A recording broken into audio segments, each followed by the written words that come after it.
Brothers and sisters, once again, welcome to our evening Dhamma talk. So before we proceed, let me introduce Reverend to all of you. So this evening we have a Dhamma talk by Venerable Nanadhaja Bhikkhu. Venerable is born in New Zealand in 1960. Bhante Nanadhaja Bhikkhu grew up in Auckland. Auckland is in Switzerland, and spent his teenage years under the influence of sex, drugs, rock and roll and motorbike gangs, and found pleasures in violence. At 19, living a hippie lifestyle, he left New Zealand, wandering to places like India, where he experimented with spirituality. While in India, he met the Dalai Lama and listened to the Dhamma from His Holiness, and eventually found his way to Thailand, where he studied meditation under Ajahn Tong Sirimangalo of the Chom Tong Insight Meditation Center in Chiang Mai.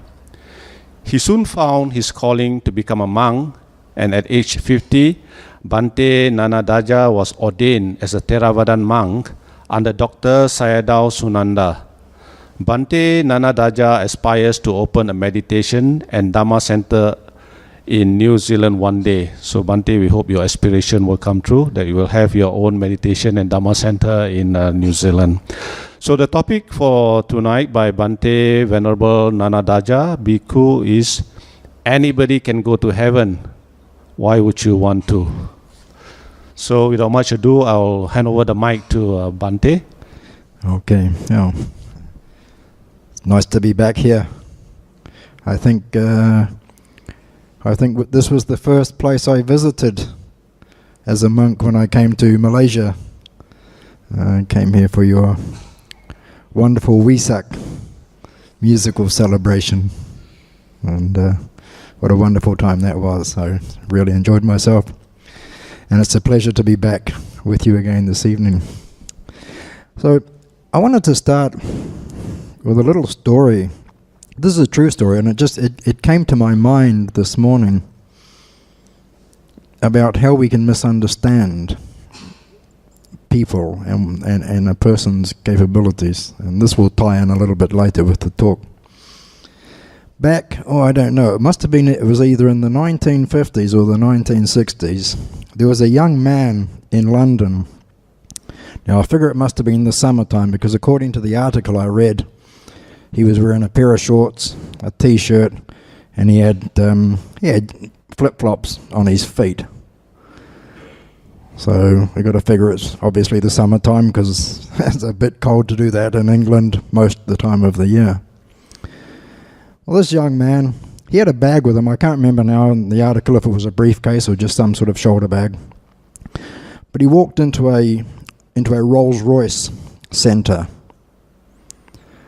And one of the sales staff at the Rolls-Royce Centre looked at this scruffy-looking individual and said, "What do you want?"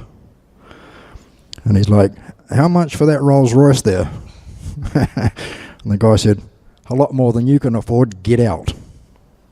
So this guy, he didn't argue, he just turned and he walked out of the Rolls-Royce dealership. Well, sometime later, the salesman was doing whatever it is salesmen do when they're not selling cars, polishing them or something like that. And he hears the tooting of a horn outside on the street. So he looks up, and there's a Rolls-Royce parked out the front of his Rolls-Royce dealership. And this scruffy young man is sitting in the car, and he very politely extends two fingers out and then drives off down the road.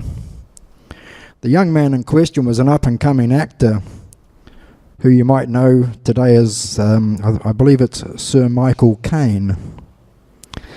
So this salesman had looked at the way he was dressed and just assumed that he would never be able to afford to buy a Rolls-Royce.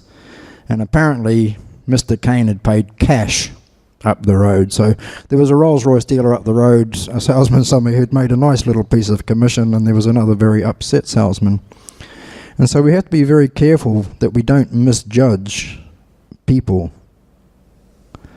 And that brings me into tonight's Dhamma talk. Anybody can go to heaven, but why would you want to?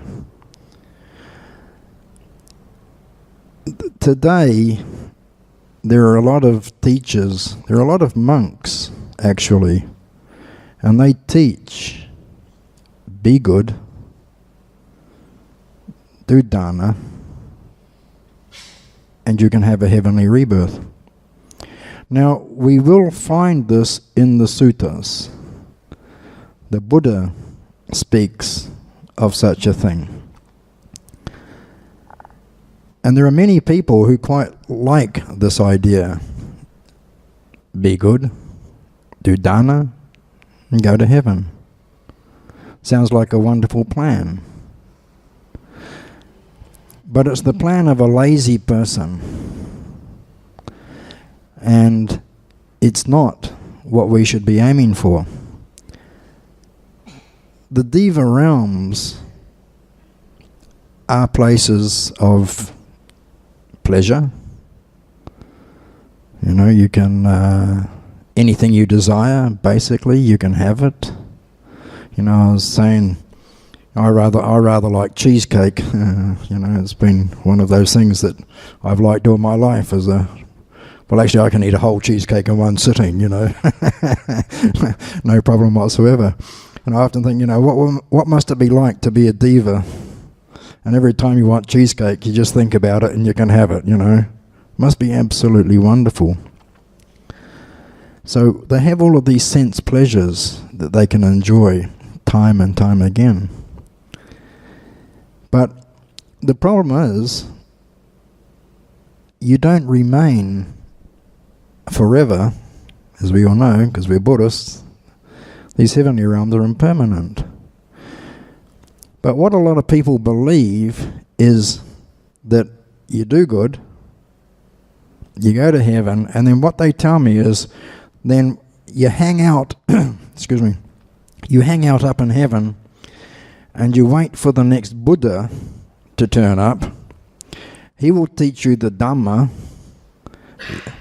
and you will attain enlightenment. You know? But it doesn't quite work that way. You see, first and foremost, doing good doesn't guarantee that you'll go to heaven. You know, there is karma that can be waiting for us. Karma that may be due to ripen, that could in actual fact take us into a lower realm, into an animal realm, into a hell realm even.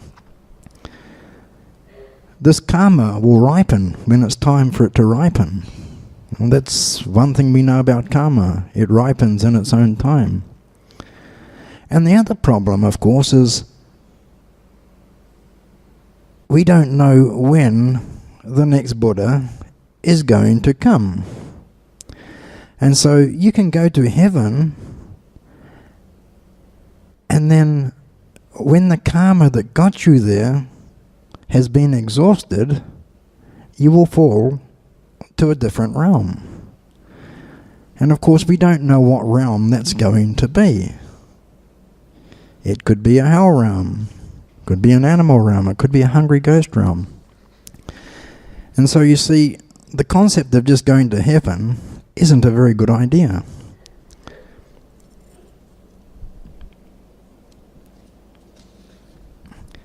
I'd like to read from the Iti Utaka. This was said by the Blessed One, said by the Arahant, so I have heard. When a Deva is about to pass away from the company of Devas, 5 omens appear. His garlands wither. His clothes get soiled. Sweat comes out of his armpits. A dullness descends on his body. He no longer delights in his own Deva seat. So we can see that obviously all the time he's been there, his garlands have always been very pretty. His clothing, self-laundering, I guess. You ladies would love that, eh? Self-laundering clothes, wonderful. But now we see that the garlands start to wither, the clothes start to get soiled, sweat comes out of his armpits,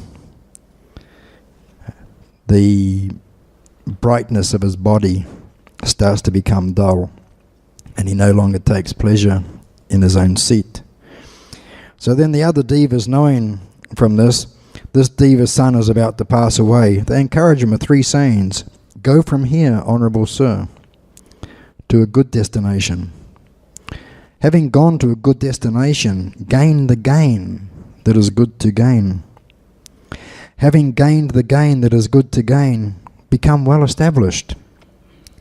When this was said, a certain monk said to the Blessed One, what Lord is the deva's reckoning of going to a good destination? What is their reckoning of the gain that is good to gain? What is their reckoning of becoming well established? The human state, monks, is the deva's reckoning of going to a good destination. Having become a human being, acquiring conviction in the Dhamma and the Vinaya taught by the Tathagata, this is the deva's reckoning of the gain that is good to gain. When that conviction is settled within one, rooted, established and strong, not to be destroyed by any Brahman or contemplative, a Deva, Mara or Brahma, or anyone else in the world, this is the deva's reckoning of becoming well established.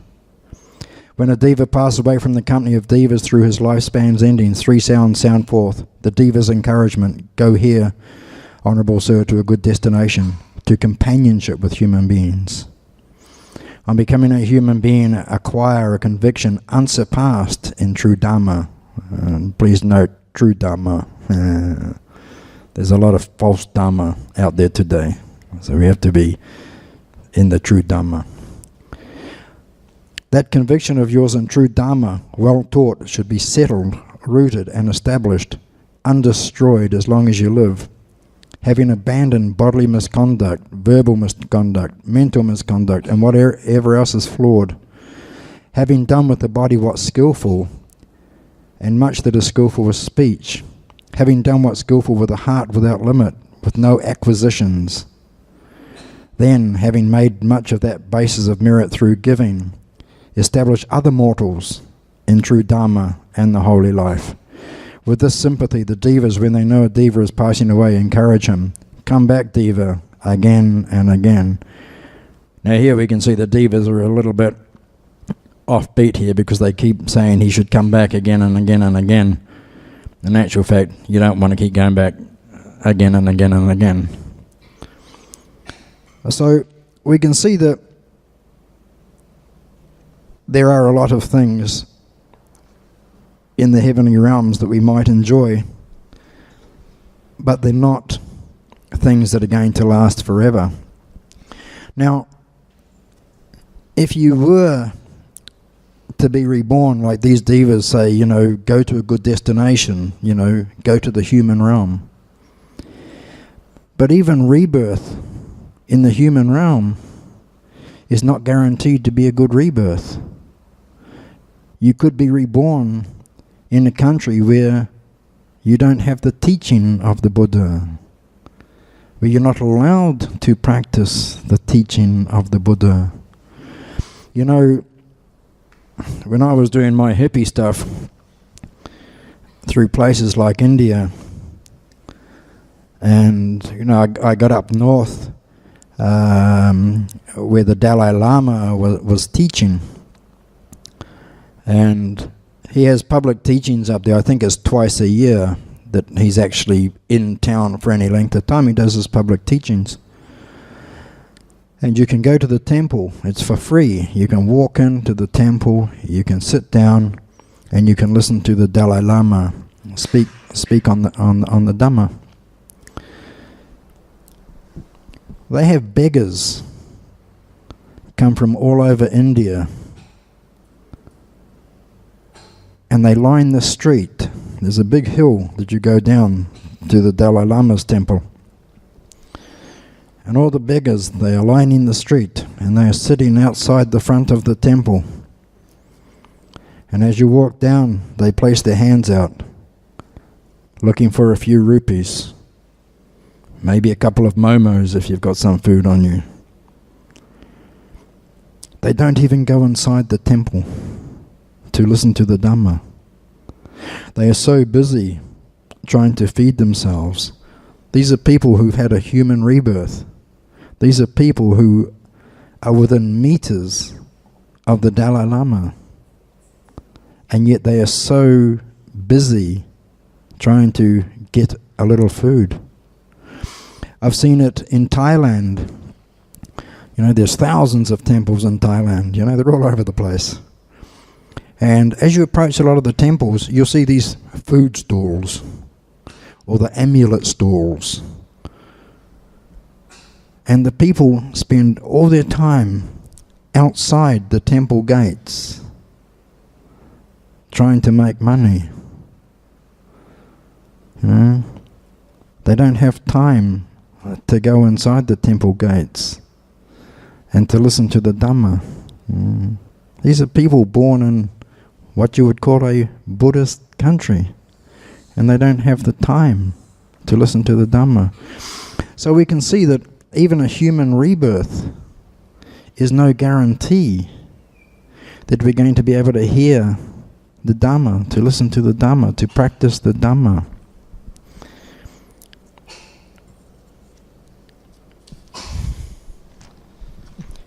In the Pansu Sutta, in the Samyutta Nikaya, chapter 56, then the Blessed One, picking up a little bit of dust with the tip of his fingernail, said to the monks, "What's more, monks, the little bit of dust on my fingernail or the great earth? The great earth is far greater, Lord. The little bit of dust the Blessed One has picked up with the tip of his fingernail is next to nothing. It doesn't even count. It is of no comparison. It's not even a fraction, this little bit of dust the Blessed One has picked up with the tip of his fingernail when compared to the great earth.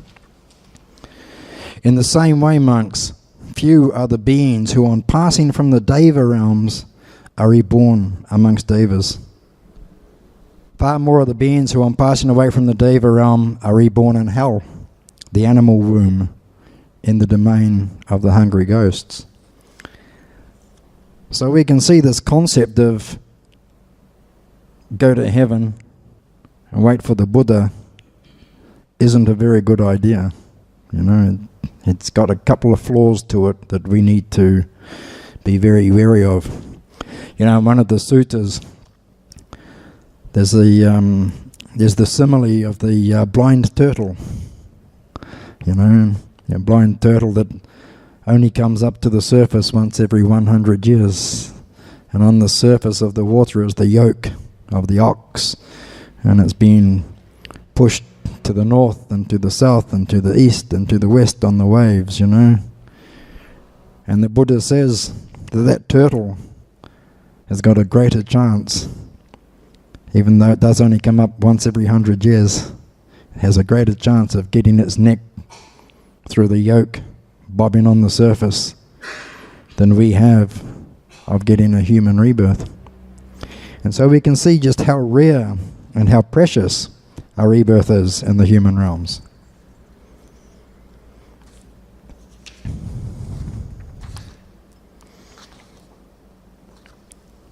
So what we need to start looking at is what it is that we need to be trying to attain here. The goal of the Buddhist is Nibbana. But of course, you're sitting there and you're going, this monk is mad. He thinks I'm going to become an arahant in this lifetime. Yeah, that might be slightly difficult. I don't deny. Even for your average monk, it's probably slightly difficult to become an arahant, But we can aspire to stream entry.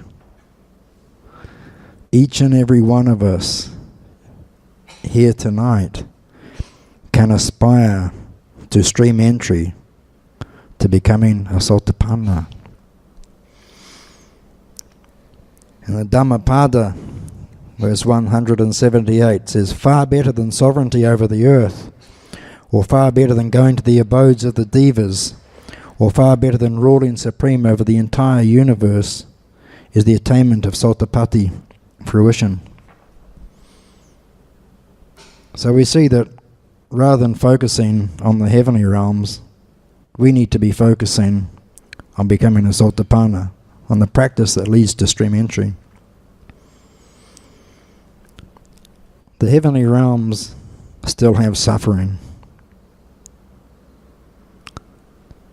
We don't know where we're going to fall to. We can be on the circle of samsara for aeon after aeon after aeon after kalpa. Yeah. Stream entry has a guarantee of no more than 7 rebirths. It has a guarantee that you cannot be reborn into any of the lower realms. It has a guarantee that any human rebirth you have will be a good human rebirth. So to me that sounds a lot better than taking a gamble on hanging out in heaven and waiting for Buddha to turn up. So what do we need to become a Sotapanna?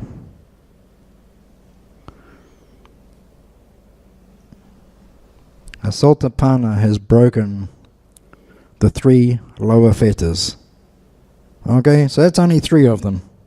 It's not the whole 10, only 3, not so hard. So what are they? Sakyaditi, views of self-identity, the I. You know, we need to get away from the concept of I. We start to see that there is no I. Vichikicha, doubt. Our minds are always pulling us in more than one direction. But when we get rid of doubt, then we're 2/3 of the way through. The third one is Silabhata Paramasa, the belief in rites and rituals, or grasping at habits and practices. Now, here I just want to say something. We just went for refuge in the Buddha, the Dhamma and the Sangha, and we took 5 precepts. These are good things to do. But they have to mean something to us.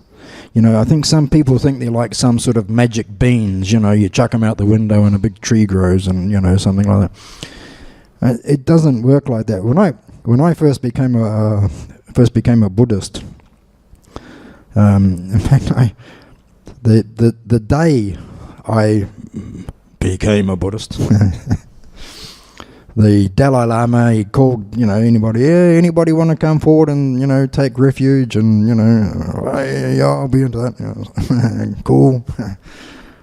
So I raced up, you know, a number of other people raced up to take refuge. I mean, heck, it's the Dalai Lama, you know, you're going to refuse an opportunity like that. So we took refuge and we took the 5 precepts and we all raced up to the pub to celebrate.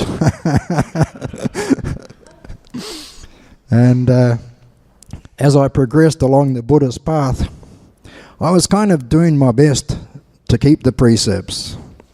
But I had adapted that, you know, the Western mindset of, you know, Buddhism's great because it's not a whole bunch of thou shalt not. So, you know, it doesn't matter if you break the precepts. You're not quite right. But what I used to do, you know, I had like a little Buddha image in my room. And I'd get up in the morning quite diligently and I'd take 5 precepts. Monday to Thursday. Friday I would take 4. Just in case I was going to go to the pub with my friends after work. You know, so I'd kind of worked out. Actually, a monk had told me, he said, it's better not to take it than it is to break it. So I would take 4 precepts Monday to Friday, on Friday and Saturday, sorry. And I've also seen this stunt pulled, where you're taking your precepts and people, generally speaking, on the 5th precept, they've done this. Which is the same as us Westerners crossing our fingers when we make a promise. So they drop their finger down, and it means, well, I'll say it, but I don't mean it, you know. Or as you're going, you know, you start, and you've got this taking place. I didn't say it. I was coughing at the time, you know. So the precepts, when we start treating the precepts like this, it's just a rite. It's just a ritual. You know, they've lost meaning. I've actually had people come to me to go on 5 precepts, and they've been drunk at the time. It's like, you know, go figure. Or you see them as soon as they walk out of the temple, you know, they start drinking whiskey the minute they get to their car, you know. The precepts for a lot of people have lost all meaning. And so we have to be very careful when we're taking our precepts that they mean something to us. You know, they're not just words. They're not magic words that are going to get you somewhere. You know, we have to the best of our ability, keep the precepts. You know, okay, if we break them, that's okay. We retake them, you know. We don't feel guilty. You know, guilt's not a Buddhist concept. In fact, I've often said to people, guilt is a stupid emotion because it keeps us weighed down. But if we break our precepts, we just retake them. You know, it's like, oh darn, broke it. And we try harder. We try harder the next time. We don't beat ourselves up over it. You know, we're human, we're frail, we make mistakes, you know. So we just retake the precept, we try a little bit harder, you know. But they've got to mean something to us. It's very important that they're not just words we're uttering, you know, that are absolutely meaningless. I was quite impressed when I came in here tonight and you started off and you did it in English, you know. A lot of people say, oh, you've got to do it in Pali. Yeah, I don't think that's correct, actually. One, Buddha didn't speak Pali. You know, Pali was the language that the suttas were written down in. And I think it's very important that we understand what it is that we're chanting, you know. And so, you know, the fact that you guys all did it in English, you know, because that's the common language here in Malaysia, I think is I think it's a wonderful thing to see, you know, and I'd like to see that more often in more places. It gives meaning to what it was that you were trying to say. Okay, so there are 4 factors that lead to stream entry. 1, associating with people of integrity. You know, when I first came to Buddhism, a lot of my friends were still the friends I'd been associating with before I'd become a Buddhist. Not a lot of integrity at times, you know, or some misguided integrity. You know, like, if I did something wrong, you know, they would tell me it was okay. You know, you know, if I did something right, it was okay. If I did something wrong, it was okay. They would never tell me when I was doing something that I shouldn't be doing. You know, these aren't people of integrity. You know, a person of integrity will tell you when they think that you're doing something that might not be as virtuous as it could be. You know, somebody they love you that much that they'll tell you off. You know, that's a person of integrity. So we need to be associating with people of integrity. Then we need to be listening to the true Dhamma. Now this one's difficult, ladies and gentlemen, listening to the true Dhamma, because there's so much Dhamma out there. It's not easy to see what is true and what is not true. I always say, go back to the suttas. No matter what you're told by any monk or by any knowledgeable layperson, go back to the suttas. And if what they're telling you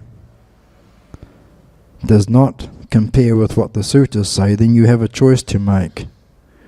Who do you want to listen to? And sometimes the true Dhamma is hard to listen to. You know, again, with Westerners, they have a thing that I call cut and paste Buddhism. They like Buddhism, but they like to take parts of the Buddha's teachings that agree with them and chuck out the other stuff that they don't particularly like. You know, this is cut and paste Buddhism. But we have to listen to the Dhamma, and sometimes the Dhamma can seem a little bit hard, but as we practice it, we start to understand why it's there. And we have to give proper attention to the Dhamma. You know, I've seen people at Dhamma talks texting their friends. You know, they're obviously not listening that much to what's being told to them, you know. They're not giving proper attention to the Dhamma. I'm not talking about little kids down the back playing with their iPads. They're okay. They're fine. They're little kids, man. They're going to do that stuff, you know. But when we come to a Dhamma talk, we have to give proper attention. We don't need to be thinking about, you know, what I'm going to do when this monk shuts up, you know. Not wanting to rush outside, go clubbing, whatever it is that people do when they leave off. And then we need to start practicing according to the Dhamma. Like I said before, you know, when I first started practicing Buddhism, I would take 4 precepts. That's not actually practicing according to the Dhamma. That's practicing according to the Dhamma that I've chosen to listen to. And so we have to practice according to the Dhamma, you know. And this is where we start to take the precepts seriously. When we start to live like a Buddhist should live. You know, there were times people used to say to me, you know, because I was quite proud to be a Buddhist, you know. What are you? I'm a Buddhist. And then sometimes, occasionally, somebody would go, you know, I'd be partying madly somewhere, and somebody would go, I thought you said you're a Buddhist. Uh-oh. I didn't say I was a good Buddhist. I just said I was a Buddhist, you know. And I'd excuse myself that way. I wasn't a good Buddhist, so that was okay, you know. But I was deluding myself, you know. I was a Buddhist when it suited me. And when it didn't suit me, well, I just wasn't. So, we know in the Upada Sutta, you know, Ananda, he's talking, and he tells the Buddha that, you know, having good spiritual friends is half the holy life. And the Buddha says to him, don't say that, Ananda. Having good spiritual friends is the whole of the holy life. You know, it's too simple for us to slide backwards. You know, when we've got good mates and we've got bad mates. And it's very, very easy sometimes when we're hanging out with our bad mates. And we go there, we have these really good intentions, you know, yeah, I got these really bad friends and I'm going to bring them up to my level. Yeah, or not, you know.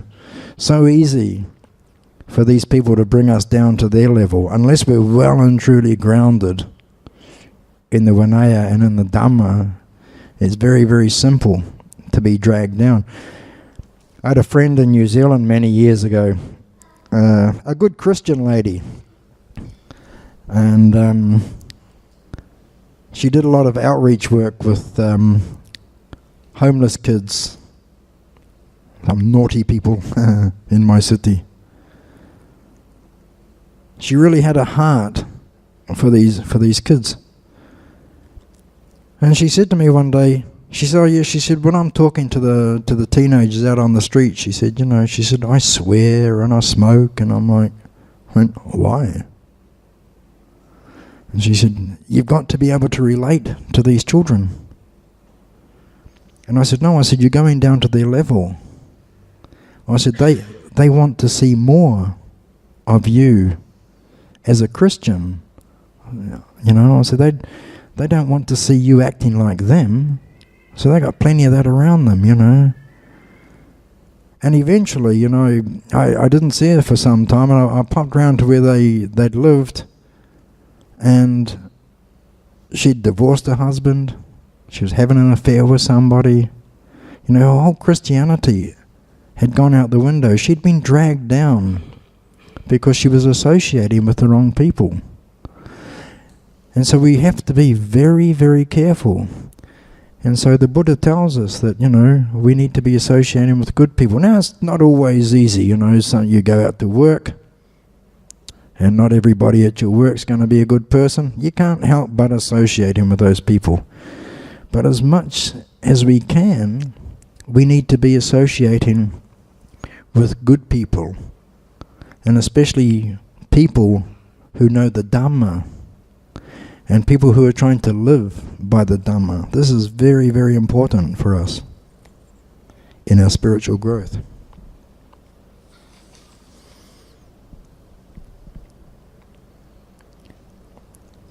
So,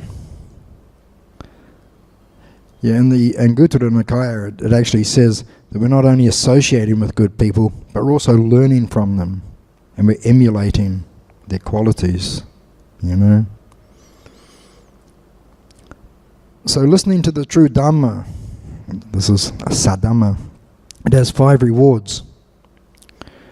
1, a person hears what they haven't heard before.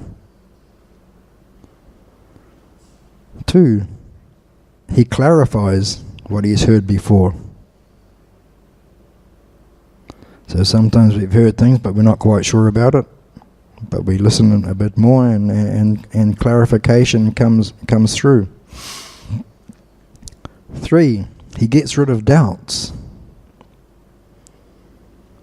4, he straightens his views. You know, we had wrong views, and now we start to straighten our views out. We start to have right views. And his mind becomes tranquil, number 5. And when your mind becomes tranquil, you start to give appropriate attention when you're listening to the Dhamma, yoniso manasikara. So, as you can see, there is some work to be done, you know, but it's doable. And I believe that everybody here can attain stream entry at the very least. You know, you can have the guarantee of no more than 7 rebirths in this lifetime. So the question is, anybody can go to heaven, but why would you want to? Thank you.